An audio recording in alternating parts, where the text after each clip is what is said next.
Salve a tutti amici e ben ritrovati in questo nuovo video. Oggi parliamo di una tecnica davvero molto utilizzata che sfrutta il movimento dei soggetti ritratti in foto e ottenendo quindi quell'effetto chiamato effetto scia o effetto fantasma o effetto movimento, insomma chiamatelo come volete, ma lo vediamo dopo la sigla.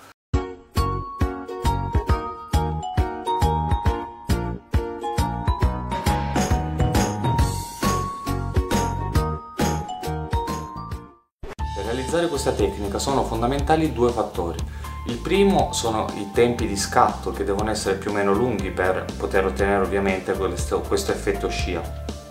E il secondo fattore molto importante è la stabilità.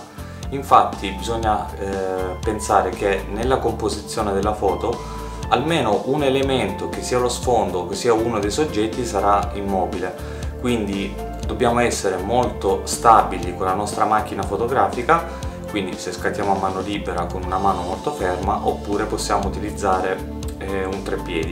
Il motivo di questo è molto semplice, infatti lavorando a tempi di scatto abbastanza alti, se noi pecchiamo di stabilità con la nostra macchina fotografica, otterremo un micromosso anche sulla parte immobile che vogliamo mantenere all'interno della nostra composizione.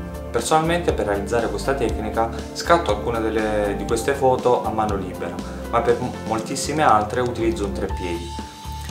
Il treppiedi che utilizzo io è questo qui, che come vedete si può utilizzare nel modo classico, oppure posso avere molte alternative, come ad esempio inclinarlo lateralmente per scattare delle foto verticali, ma anche ruotare di 180 gradi la macchina fotografica per poter scattare delle foto dal basso, che sono anch'esse molto interessanti da realizzare, e infine, cosa ancora più importante, posso smontare uno dei piedi e realizzare un monopiede, che è veramente una soluzione comoda, in quanto con un monopiede riuscite a spostarvi in modo facile da un punto all'altro della strada e quindi riuscire ad avere una certa stabilità e realizzare più foto anche da angolazioni e modalità diverse. Come sempre vi lascio in descrizione il link di questo treppiede se vi interessa e volete darci un'occhiata. Prima di passare a vedere le diverse modalità per realizzare questa tecnica, vorrei spendere due parole sui tempi di scatto. Allora, non esiste un calcolo matematico per dire quanto deve essere lungo il tempo di scatto, perché questo varia in base alla velocità dei soggetti in movimento.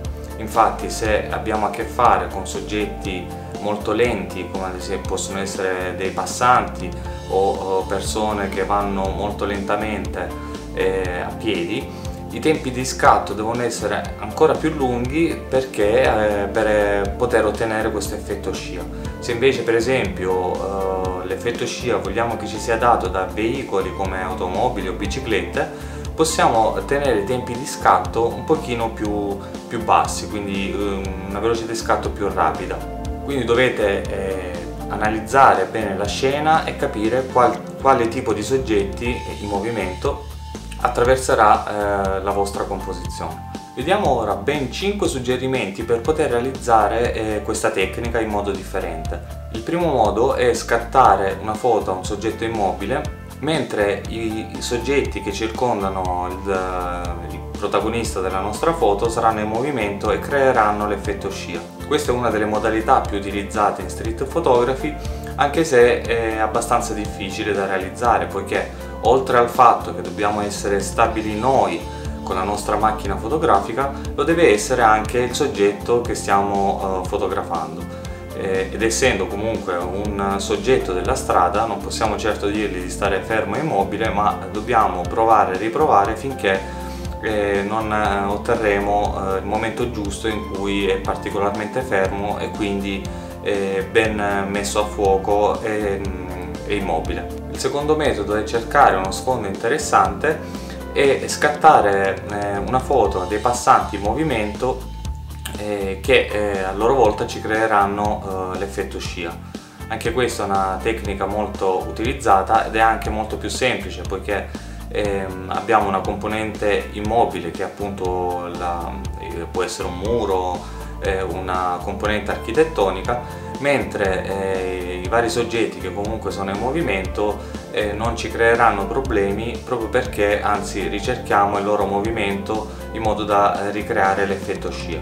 La terza modalità è fotografare un soggetto immobile mentre la parte in movimento sarà costituita da veicoli, quindi automobili, biciclette, che a loro volta ci daranno l'effetto scia. In questo caso possiamo permetterci di tenere i tempi di scatto un pochino più bassi, quindi una velocità di scatto più rapida, poiché i veicoli sicuramente viaggiano a velocità maggiore rispetto a quella che può essere un passante, e quindi ci garantiranno comunque un effetto in movimento, un effetto scia, e otterremo d'altro canto il soggetto principale più immobile, più a fuoco, poiché abbiamo ridotto i tempi di scatto. La quarta modalità è scattare delle foto dal basso, quindi in questo caso vi consiglio di utilizzare un treppiedi nella modalità che vi ho fatto vedere prima, poiché tenere la macchina fotografica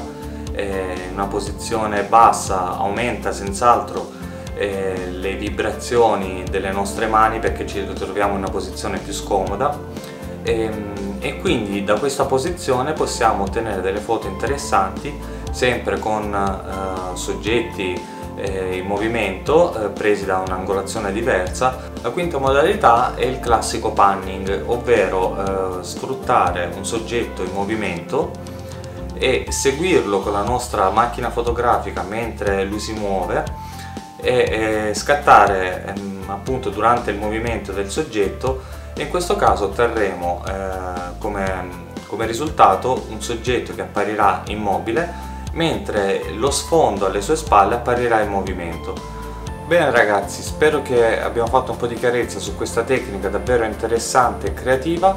Se avete domande ovviamente scrivetele qui nei commenti, e con me ci rivediamo al prossimo video, sempre qui sul canale di Street Level Photography. Ciao ragazzi, alla prossima!